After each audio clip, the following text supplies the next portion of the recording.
உங்களோடு இணைந்து மீண்டும் ஒரு விரிவான அலசலை தொடங்குறதுல எனக்கு பெரும் மகிழ்ச்சி.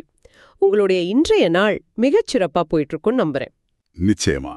அறிவை தேடி தொடர்ந்து பயணிக்கிற உங்களுக்கு இன்றைய நமது இந்த உரையாடல் ஒரு புதிய திறப்பா இருக்கும். ஆமா, ஏன்னா இன்னைக்கு நாம விவாதிக்க போற கருப்பொருள் சாதாரணமான ஒரு விஷயம் கிடையாது. இது ஒரு மிக ஆழமான தேடல். 1986ஆம் ஆண்டு உருகுவே நாட்டின் புண்டா டெல் எஸ்டே நகர்ல நடந்த அந்த உரைகள். சரியா சொன்னீங்க. அங்க ஓஷோ அவர்கள் தனது சந்நியாசிகளுக்கு வழங்கின மிக ஆழமான சொற்பொழிவுகளை தான் இன்னைக்கு நம்ம பகுப்பாய்வு செய்ய போறோம். பியாண்ட் சைக்காலஜி, அதாவது உளவியலுக்கு அப்பாற்பட்டது அப்படிங்கிற தலைப்புல அமைஞ்ச உரைகளோட 3வது பகுதி இது. அமெரிக்காவை விட்டு வெளியேறிய பிறகு உலகமே அவரை ஒருவிதம் சந்தேகத்தோட பார்த்துட்டு இருந்த ஒரு காலகட்டம் அது. ஆமா, அந்த நேரத்தில் அவர் நிகழ்த்திய இந்த உரைகள் மனித மனதோட வரம்புகளை தாண்டி தியானத்தின் பாதையை நோக்கி நம்ம மிக தெளிவா வழிகாட்டுது. சுருக்கமா சொல்லணும்னா, வாங்க அமைதிக்குள் நுழைவோம். கண்டிப்பா. இந்த உரையாடலின் முக்கிய நோக்கம் என்னன்னா, நாம அறிவு அப்படின்னு இது வரைக்கும் ஆழமா நம்பிட்டு இருக்கிற பல விஷயங்கள் உண்மையிலேயே நம்முடையதுதானா, அல்லது யாரோ ஒருத்தர்கிட்ட இருந்து நாம இரவலாக பெற்று அதை நம்முடையதுன்னு ஒரு மாயையில வாழ்ந்துட்டு இருக்கோமா? இதான் இன்னைக்கு நம்ம முழுமையா அலச போறோம். இதுக்கான மூல ஆதாரம் என்னன்னு பாத்தீங்கன்னா, அனுபவப்பட்ட உண்மையின் நெருப்பு அப்படிங்கிற தலைப்புல அமைஞ்ச ஒரு புத்தகத்திலிருந்து எடுக்கப்பட்டிருக்கு. ஆமா, the fire of experienced truth.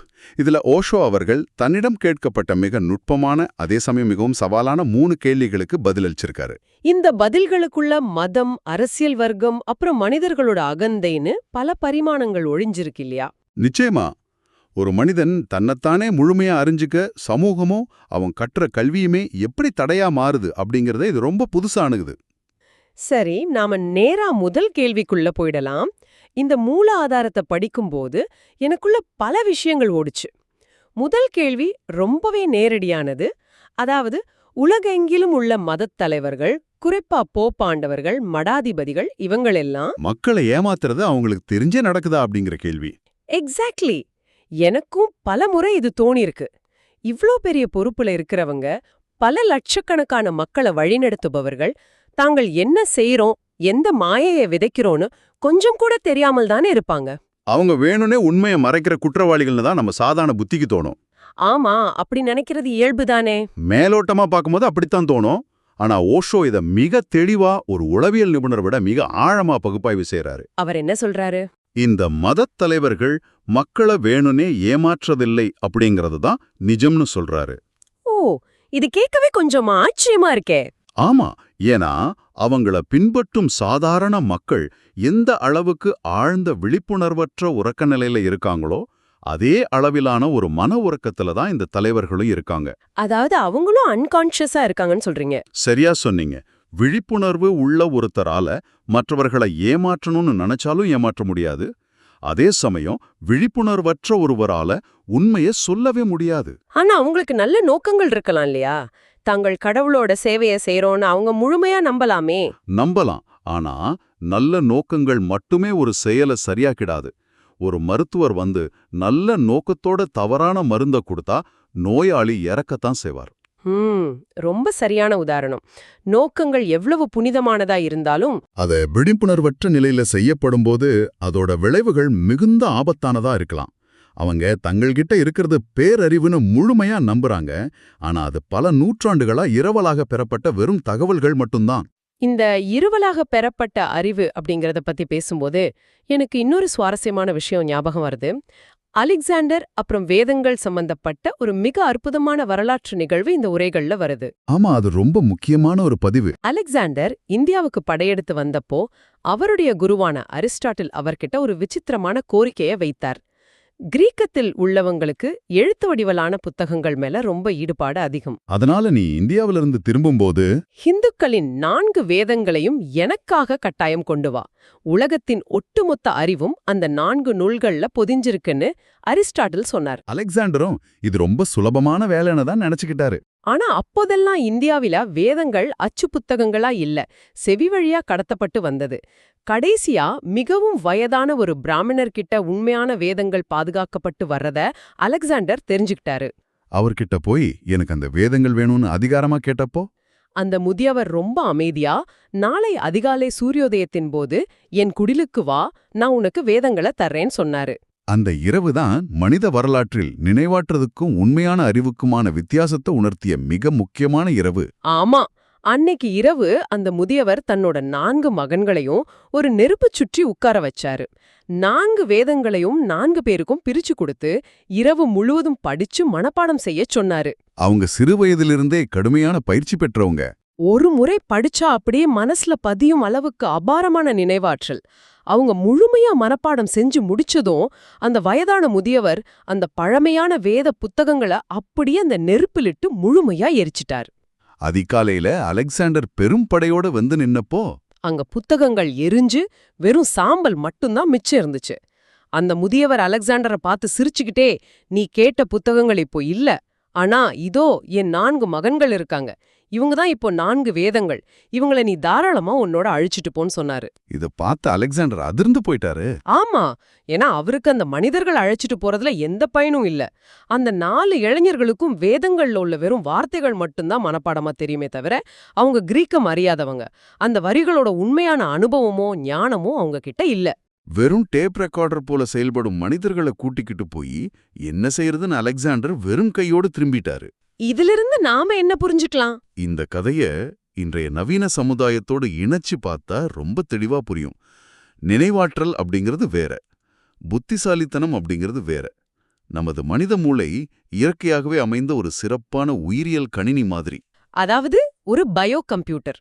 நீங்க அதுல எந்த தகவலை உள்ளீடு செஞ்சாலும் அது அப்படியே நேர்த்தியா பதிஞ்சுக்கும். தேவைப்படும்போது அது அப்படியே ஒப்பிக்கும்.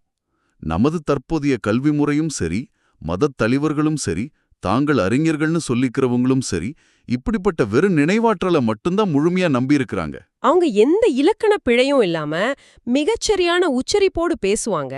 ஆனா அந்த வார்த்தைகளுக்கான உண்மையான அனுபவம் அவங்க கிட்ட துளியும் இருக்காது. இதுதான் இரவலாக பெறப்பட்ட அறிவு என்பதன் மிகப்பெரிய ஆபத்து. உண்மையத் தன் சொந்த வாழ்க்கையில அனுபவிச்ச ஒருத்தன் எனக்கு இந்த உலகத்துல எல்லாமே தெரியும்னு ஒருபோதும் மார்த்தட்டிக்க மாட்டான். ரொம்ப பணிவா பிரபஞ்சத்தின் முன் நான் மிகச் சிறியவன்னு தான் சொல்வான். ஆனா இந்த இரவல் அறிவை வச்சுக்கிட்டு நாங்கள்தான் சமூகத்தின் வழிகாட்டிகள்னு சொல்றவங்க உண்மையில மிகப்பெரிய மாயைக்குள்ள வாழ்றாங்க. அந்த மாயைய பத்தி பேசும்போது புத்தரோட அந்த அழகிய கதை எனக்கு ஞாபகம் வருது. இதை கேக்குற நீங்க இத கொஞ்சம் உங்களோட பொருத்தி பாருங்க. புத்தருக்கு ஒரு சேவகன் இருந்தான். அவனோட வேலை புத்தரின் தியான அறையின் வாசல்ல பாதுகாப்பிற்காக உட்கார்ந்திருக்கிறது மட்டும்தான். ஆனா அவனுக்கு ஒரு விசித்திரமான பழக்கம் இருந்துச்சு. ஆமா, ஆசிரமத்திற்கு வெளியே தினமும் காலையில மேய்ச்சலுக்கு போற கிராமத்து மக்களோட பசுக்களை அவன் ரொம்ப கவனமா எண்ணுவான். அதே போல மாறையில மாடுகள் நடந்து வர்ற அந்த கோதூளி நேரத்துல அந்த அழகிய நேரத்துல இயற்கையை ரசிக்காம தெரியாத மற்றவர்களின் பசுக்கள் காணாம போனா நீ ஏன் இவ்வளவு தூரம் கவலைப்படுறன்னு கேட்டாரு.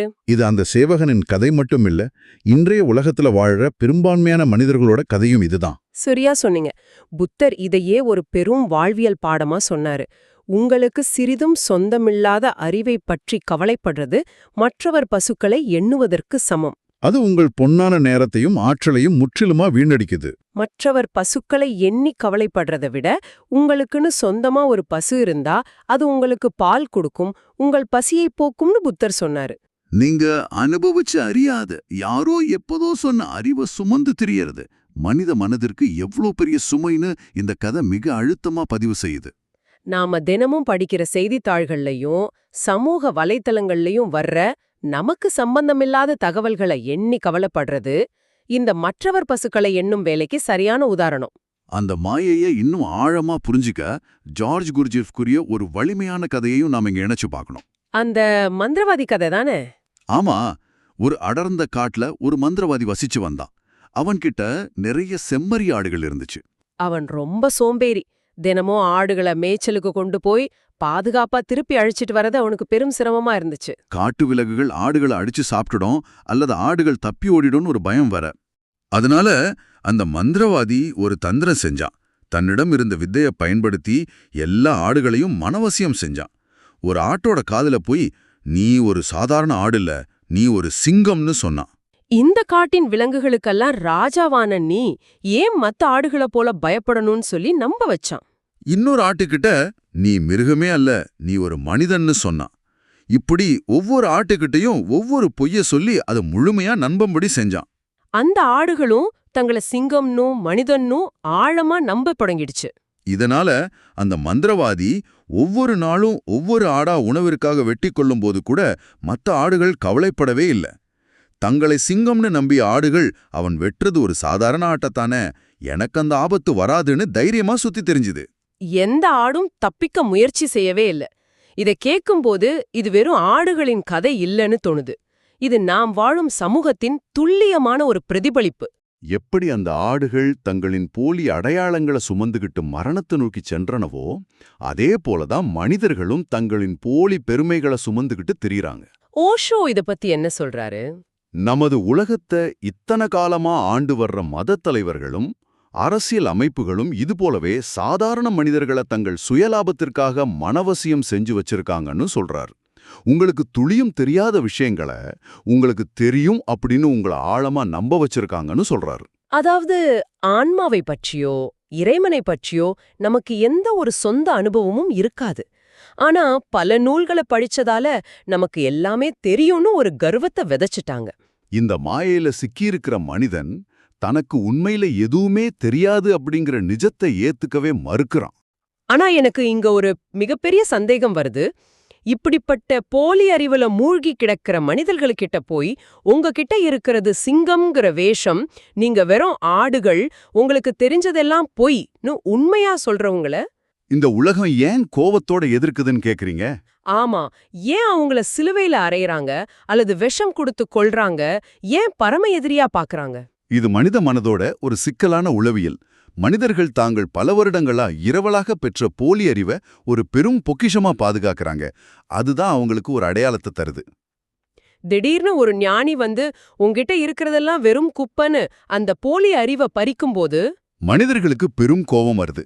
தங்களின் சுயமரியாதை பறிக்கப்படுவதா ஃபீல் பண்றாங்க. அந்த பொய்கள் இல்லாம அவங்களால வாழ முடியாது. அதனாலதான் தங்களை அறியாமையிலே வச்சிருக்க மந்திரவாதிகளை நண்பர்களாகவும் உண்மையான சுதந்திரத்தை நோக்கி அழைப்பவர்களை கொடிய எதிரிகளாகவும் இந்த உலகம் பாக்குது. விழித்து கொண்ட ஒரு மனிதனை மீண்டும் அடிமையாக்குறது ரொம்ப கடினங்கிறத அதிகார வர்க்கம் நல்லாவே அறிஞ்சிருக்கு. சரி, நாம இந்த உரையாடலின் அடுத்த பகுதிக்கு நகர்வோம். இந்த மூல ஆதாரத்துல கேட்கப்பட்டிருக்க 2வது கேள்வி கொஞ்சம் வித்தியாசமானது. அறிவுசார் திருட்டு சம்பந்தப்பட்டது. ஆமா, ஜெர்மனியில் உள்ள பல எழுத்தாளர்கள் ஓஷோவின் கருத்துக்களை திருடி தங்கள் புத்தகங்கள்ல பயன்படுத்துறாங்க. ஆனா எங்குமே ஓஷோவின் பெயரை குறிப்பிடல. இது அவருக்கு பெரும் பயத்தை ஏற்படுத்துதான் கேட்கப்படுது. ஒருத்தரோட வாழ்நாள் சிந்தனைகளை இப்படி திருடுறது தவறுதானே? இது அவர் எப்படி கையாளுறாரு? இங்கேதான் அவருடைய பரந்த பார்வை வெளிப்படுது. சாதாரண மனிதர்களா இருந்தா உடனே கோர்ட்டுக்கு போவாங்க. ஆனா அவர் இதை சற்றும் பொருட்படுத்தல. அவர் தெளிவா ஒன்னு சொல்றாரு. என் பெயர் ஒருபோதும் முக்கியமல்ல, என் செய்திதான் இந்த உலகத்திற்கு முக்கியம். உண்மையை யாரும் தங்களுக்கு சொந்தம் கொண்டாட முடியாதுன்னு சொல்றாரு. அந்த திருடப்பட்ட வரிகள் வெறும் எழுத்துக்கள் அல்ல, அவை ஒரு நெருப்புன்னு வர்ணிக்கிறாரு. அந்த 3ஆம் தர எழுத்தாளர்கள் வாசகர்களை ஈர்ப்பதற்காக இந்த நெருப்பை திருடி உள்ளே வைக்கிறாங்க. ஆனா அவங்க அறியாமலே ஒரு தவற செய்றாங்க. ஆமா, அந்த திருடப்பட்ட வரிகளின் வீரியமும் ஆழமும் அந்த எழுத்தாளர்களின் சொந்த எழுத்துக்களிலிருந்து முற்றிலும் மாறுபட்டு தனித்து தெரியும். அந்த நெருப்பு அவங்க எழுதிய ஒட்டுமொத்த புத்தகத்தின் தன்மையையும் மிஞ்சி வெளிச்சம் தரும். அதை படிக்கும் புத்திசாலியான வாசகன் மூளை தேடி பயணிக்க தொடங்குவான் இல்லையா? கண்டிப்பா. இத நான் முழுமையா ஏத்துக்கிறேன். ஏன்னா இது நிஜ வாழ்க்கையிலயும் நடந்திருக்கு. அகில இந்திய வானொலியில தினமும் காலை 10 நிமிடங்களுக்கு ஓஷோவின் தத்துவங்கள் வாசிக்கப்பட்டுச்சு. ஆனா எங்குமே இது அவருடையதுன்னு பெயர் குறிப்பிடப்படல. தொடர்ந்து 6 மாதங்கள் இந்தியா முழுவதும் ஒளிபரப்பானது. அப்போதைய அரசாங்கத்தின் அமைச்சர்கள் கூட இந்த வரிகளை மேற்கோள் காட்டியிருக்காங்க. ஆனா மக்களுக்கு மிக விரைவில் தெரிஞ்சிடுச்சு, இவ்ளோ ஆழமான வார்த்தைகள் சாதாரண அதிகாரிகள் கிட்ட இருந்து வந்திருக்க முடியாதுன்னு. தேடி போய் கடைசியில அது ஓஷோவின் வரிகள் தான் கண்டுபிடிச்சாங்க. கண்டுபிடிச்ச அடுத்த கணமே அந்த ஒலிபரப்பு முற்றிலுமா நிறுத்தப்பட்டுச்சு. உண்மையை கண்டு அரசாங்கங்கள் எவ்வளவு தூரம் பயப்படுது என்பதற்கு இது ஒரு நல்ல உதாரணம். இது ஒரு முக்கியமான கேள்வியை எழுப்புது. அரசாங்கங்களும் அதிகாரத்தில் இருப்பவர்களும் ஏன் இவ்ளோ தூரம் பயப்படுறாங்க? அவர் கையில எந்த ஆயுதமும் இல்ல, எந்த படையும் இல்ல. இங்கிலாந்து விமான நிலையத்துல நடந்த சம்பவம். ஆமா, தன் சொந்த விமானத்துல வந்திறங்கியப்போ பலிதமும் மட்டும் தங்குவதற்கு அவர் அனுமதி கேட்டாரு. ஆனா இங்கிலாந்து அரசாங்கம் அவரை சாதாரண ஓய்வுறையில கூட தங்க அனுமதிக்கல. எந்த காரணமும் இன்றி ஒரு இரவு முழுவதற்கும் சிறையில் அடைச்சாங்க. அது மட்டுமல்ல, ஐரோப்பிய நாடாளுமன்றங்கள் ஒட்டுமொத்தமா சேர்ந்து அவருடைய விமானம் எந்த ஒரு விமான நிலையத்திலும் தரையிறங்கவே தடை விதிச்சாங்க. உலகத்தின் சக்தி வாய்ந்த நாடுகள் அனைத்தும் எவ்வித ஆயுதமும் இல்லாத ஒரு தனி மனிதனை கண்டு ஏன் இவ்வளவு தூரம் அஞ்சுகின்றன? அந்த பயத்தோட ஆணி வேர் என்ன? ஏன்னா அவர் மனிதர்களின் போலி நம்பிக்கைகளின் ஆணிவேரியா அசைக்கிறார். மனிதர்களை இத்தனை காலமா மனவசியம் செஞ்சு வச்சிருந்த அதிகாரங்களின் அஸ்திவாரத்தை நேரடியாக கேள்வி கேட்கிறார். மக்களை தங்கள் உறக்கத்திலிருந்து விழிப்படைய செய்றாரு. விழிப்படைந்த ஒரு மனிதனை எந்த அரசாங்கத்தாலும் ஒருபோதும் அடிமைப்படுத்த முடியாது. அந்த சுதந்திரத்தின் குரல் தான் அதிகாரத்தில் இருப்பவர்களை அச்சுறுத்துது. ரொம்ப ஆழமான ஒரு பதிவு. அப்படியானால் இதற்கெல்லாம் என்னதான் அர்த்தம்? நாம எப்படிப்பட்ட ஒரு வாழ்க்கையை வாழணும்? இந்த மூல ஆதாரத்துல கேட்கப்பட்டிருக்க 3வது மற்றும் இறுதியான கேள்வி இதுதான். பொறுப்புணர்வுக்கும் அகந்தைக்கும் உள்ள தொடர்பு பத்தின கேள்வி. ஆமா, ஒருவர் தன்னிடமுள்ள பொறுப்பை முழுமையா உணர்ந்து தனக்கான முடிவுகளை தானே எடுத்து நடப்பது அவனுடைய அகந்தையை வளர்க்குமா? நான் எனக்கு சரி என்று படுவதை செய்வது எனது பெருமையை திருப்திப்படுத்துவதாகாதான்னு கேட்கப்படுது. இது ரொம்ப நுட்பமான கேள்வி. ஓஷோ இதுக்கு ஒளியையும் இருளையும் உதாரணமா சொல்றாரு. பல 100 ஆண்டுகளா ஒரு அறை இருட்டா இருக்குன்னு வச்சுக்குவோம். அந்த இருட்டறைக்குள் ஒரு மெழுகுவர்த்தி மூலம் வெளிச்சத்தை கொண்டு வர்றதுக்கு முன், நான் வெளிச்சத்தை உள்ள கொண்டு வந்தா இந்த இருட்டை எங்க தூக்கி அறிவதுன்னு கேட்டா அது எவ்வளோ அபத்தமா இருக்கும். மிகச் சரியான கேள்வி. இருட்டு என் மீது கோபப்படுமான்னு கேட்க முடியுமா? தர்க்க ரீதியா பார்த்தா அது சரியான கேள்வி மாதிரி தோணினாலும் வெளிச்சம் உள்ளே வந்தவுடனேயே இருள் தானாகவே மறைஞ்சிடும். பல 100 ஆண்டு இருளா இருந்தாலும் ஒளியின் முன் அது நிற்க முடியாது. அதத்தான் அவரும் சொல்றாரு. பொறுப்புணர்வு என்பது அந்த வெளிச்சத்தை போன்றது, அதுவே மனிதனின் விழிப்புணர்வு. அகந்தை என்பது அந்த இருளை போன்றது, அதுவே மனிதனின் மன உறக்க நிலை. நீங்க முழுமையா பொறுப்புணர்வோட செயல்படும்போது அங்கே அகந்தை என்ற இருள் இருக்கவே முடியாது. உங்களில் அகந்தை இருக்குன்னா அங்கே விழிப்புணர்வு இல்லைன்னு தான் அர்த்தம். ரெண்டும் ஒரே இடத்துல ஒருபோதும் இருக்க முடியாது. அதனால நான் பொறுப்பேற்றுக் கொண்டால் எனது அகந்தை வளருமான்னு கேட்பது ஒரு வெறும் அறிவுபூர்வமான கேள்வி மட்டுமே. நிஜத்துல விழிப்புடன் வாழ்க்கைக்கு பொறுப்பேற்கும் போதே அகந்தை காணாமல் போயிடும். ஆமா, நீங்க முழுமையான சுதந்திரத்தை உணர்வீங்க. இந்த உரையாடல் உண்மையிலேயே பல புதிய சிந்தனைகளை திறக்குது. நாம இன்னைக்கு விவாதிச்ச விஷயங்களை சுருக்கமா தொகுத்தரலாம். முதலாவதா, இரவலாக பெற்ற அறிவு என்பது வெறும் நினைவாற்றல் மட்டுமே, அது உண்மையான புத்திசாலித்தனம் அல்லன்னு பார்த்தோம். ரெண்டாவதா, நமக்கு சம்பந்தமில்லாத விஷயங்களை பற்றி கவலைப்படும் அந்த மற்றவர் பசுக்களை எண்ணும் பழக்கத்தை நிறுத்தணும்னு உணரணும். மூன்றாவதா, உண்மையான ஞானம் என்பது ஒரு நெருப்பு, அது போலித்தனத்தின் நடுவே எப்போதும் தனித்து ஒளிரும்னு பார்த்தோம். இறுதியா, விழிப்புணர்வுன்ற ஒளிய கொண்டு வரும்பொழுது அகந்தை என்ற இருள் தானாகவே அழிந்துவிடும்னு தெளிவா தெரிஞ்சுக்கிட்டோம். இந்த தருணத்துல இத கேட்டுட்டு இருக்கிற உங்ககிட்ட நான் நேரடியா பகிர்ந்து கொள்ள விரும்புறது ஒண்ணுதான். இத்தனை காலமா நீங்க பாதுகாப்பா சேர்த்து வச்சிருக்க இந்த இரவல் அறிவுகளை, போலியான நம்பிக்கைகளை முழுமையா கழற்றி எரியும்போது நீங்க உங்களை ரொம்ப வெறுமையா உணரலாம். ஆமா, ஒரு பெரும் பயம் உங்களை சூழலாம். ஆனா முழுமையா நம்புங்கள். எப்போ நீங்க அந்த போலிச் சுமைகளை இறக்கி வைக்கிறீங்களோ அப்போதுதான் உங்களுக்கான ஒட்டுமொத்த பிரபஞ்சத்தின் வானமும் திறக்கப்படும். எந்த தடையும் இல்லாம சுதந்திரமா பறக்க முடியும். அந்த எல்லையற்ற சுதந்திரமே ஒரு மனிதனின் உண்மையான தியானம். மிகச் சிறப்பான வார்த்தைகள். இந்த உரையாடலை முடிப்பதற்கு முன் உங்களை ஆழமா சிந்திக்க வைக்கும் ஒரு புதிய கோணத்தை நான் முன்வைக்க விரும்புறேன். சொல்லுங்க. நாம இவ்ளோ நேரம் மனித மூளை என்பது ஒரு உயிரியல் கணினி, அது வெறும் தகவல்களை சேமிக்கும் கருவின பார்த்தோம் இல்லையா? இன்றைய நவீன காலத்துல செயற்கை நுண்ணறிவு தொழில்நுட்பம், அதாவது ஆர்டிஃபிஷியல் இன்டெலிஜென்ஸ் பெருமளவுல வளர்ந்து வருது. உலகத்தின் ஒட்டுமொத்த அறிவையும் ஒரு இயந்திரம் நொடுப்பொழுதுல மனப்பாடம் செஞ்சு தந்துடுது. எக்ஸாக்ட்லி. மனிதர்களாகிய நாம பல வருடம் செலவழித்து மனப்பாடம் செய்த இரவல் அறிவை அந்த இயந்திரம் நம்ம விட பல மடங்கு சிறப்பா செய்யுது. அப்படியானால் வெறும் தகவல்களை சுமந்து திரிவதுதான் மனிதனின் அடையாளம்னா இயந்திரங்களுக்கும் நமக்கும் என்ன வித்தியாசம்? நமது அறிவை இயந்திரங்கள் தாண்டி செல்லும் பொழுது மனிதனாக இருப்பதன் உண்மையான அர்த்தம் என்ன? அது நாம் வாழும் சொந்த அனுபவத்துல மட்டும்தானே இருக்க முடியும். இரவல் அறிவு என்பது எந்திரங்களுக்கானது, சொந்த அனுபவம் மட்டுமே மனிதர்களுக்கானது. இத பத்தி ஆழமா சிந்திச்சு பாருங்க. கண்டிப்பா எல்லாரும் சிந்திக்க வேண்டிய விஷயம் இது. இந்த விரிவான தேடல்ல எங்களுடன் இணைந்து உங்களை தேடும் பயணத்துல ஒரு முக்கிய அடியை எடுத்து வச்சதற்கு மிக்க நன்றி. மீண்டும் ஒரு ஆழமான தேடலில் சந்திப்போம். சிந்தித்து பாருங்கள்.